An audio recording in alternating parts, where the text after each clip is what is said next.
একসময় রূপনগরের প্রান্তে এক ছোট্ট গ্রামে বাস করত অয়ন নামের এক যুবক। অয়নের বাবা ছিলেন গ্রামের শ্রেষ্ঠ কাঠুরে, কিন্তু অয়ন ছিল একদম উল্টো। তার হাতে কোনো কাজ হইতো না। সে না পারত কাঠ কাটতে, না পারত লাঙল চালাতে। গ্রামের মানুষ তাকে নিয়ে হাসাহাসি করত, নাম দিয়েছিল বেকার অয়ন। কিন্তু অয়নের একটা গুণ ছিল, সে খুব সুন্দর বাঁশি বাজাতে পারত। তার বাঁশির সুরে গাছের পাখিরা চুপ করে গান শুনত। কিন্তু পেট তো আর বাঁশির সুরে ভরে না। অয়নের মা প্রতিদিন দীর্ঘশ্বাস ফেলে বলতেন, বাবারে, কিছু একটা কর, এভাবে চললে তো কেউ তোকে আর মেয়েও দেবে না।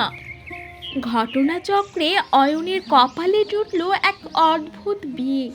পার্শ্ববর্তী গ্রাম নীলগঞ্জের এক মেয়ে, নাম তার নীলাম্বরী। নীলাম্বরীর গায়ের রং মেঘলা রাতের মতো কালো, কিন্তু তার চোখ দুটো ছিল হীরের মতো উজ্জ্বল। গ্রামের লোকেদের চোখে সে কুৎসিত, কারণ তারা শুধু চামড়ার রঙের রূপ খুঁজত। নীলাম্বরীর বাবা মারা যাওয়ার পর তার সৎমা তাকে এক প্রকার জোর করেই বেকার অয়নের সাথে বিয়ে দিয়ে দেন। বিয়ের পর নীলাম্বরী যখন অয়নের ভাঙা ঘরে এলো, অয়ন কিছুটা লজ্জার অপরাধে ভুগছিল।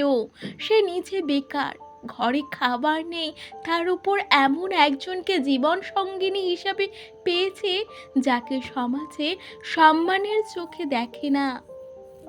আমার তো তোমাকে দেওয়ার মতো কিছুই নেই।